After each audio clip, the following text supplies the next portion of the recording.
E vamos a mais um dos vídeos de resumos de história, falando agora da Revolução Americana, na questão do conflito e na declaração de independência dos Estados Unidos da América, da independência das 13 colônias. Em 10 de maio de 1775, o segundo Congresso Continental, novamente reunido na Filadélfia, nomeou o fazendeiro George Washington como comandante-geral do Exército Revolucionário, ou Exército Continental, como queiram chamar. Os combates iniciais entre norte-americanos e ingleses se iniciaram ainda em 1775 e os colonos contavam com suas milícias armadas que já vinham sendo formadas.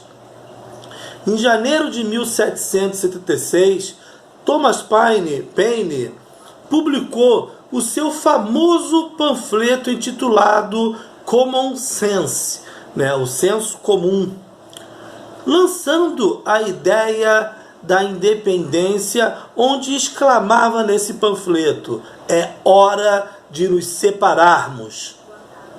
Mesmo com muitos congressistas hesitando, foi formada uma comissão que acabou por redigir o que veio a ser a Declaração de Independência no dia 4 de julho de 1776, com Thomas Jefferson dando a forma final do texto.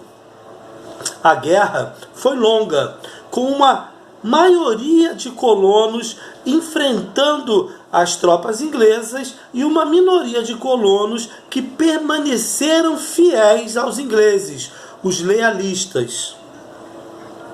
Com a guerra acontecendo em solo americano, o congressista Benjamin Franklin foi enviado à Europa para conquistar aliados e reconhecimento à causa americana. Por um tratado assinado em outubro de 1778, a França se comprometeu a colaborar com os americanos na guerra contra os ingleses. Os triunfos dos rebeldes se multiplicaram, contando com a ajuda de tropas francesas, holandesas e até espanholas.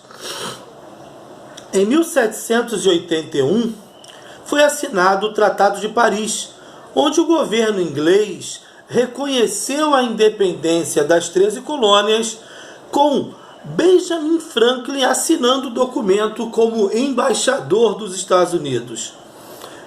Em 1787, aprovou-se a Constituição dos Estados Unidos da América, estabelecendo um regime republicano presidencial e federalista, garantindo a autonomia para que cada estado da União tivesse a sua própria Constituição. O presidente seria eleito para um mandato de 4 anos por um colégio eleitoral composto por representantes do Estado, e essa situação se mantém até hoje. O poder legislativo foi confiado a 2 casas, a Câmara dos Representantes e o Senado. O poder judiciário, em sua mais alta corte, foi atribuído à Suprema Corte. O voto era censitário e restrito aos homens brancos, excluindo da participação política os pobres, os escravos e as mulheres. E quando eu falo os pobres, eu incluo os negros, que também foram excluídos. O voto censitário ficou restrito aos homens brancos. Só que acontecia uma questão interessante. Na hora da contagem de eleitores para o número de representantes no Senado, para o número de representantes na Casa dos Representantes e no Colégio Eleitoral, os estados do Sul conseguiram impor que os escravos fossem contados na soma de moradores de cada estado, já que eles tinham um grande número de escravos, mas na hora de votar e de participar, o escravo era de novo completamente excluído.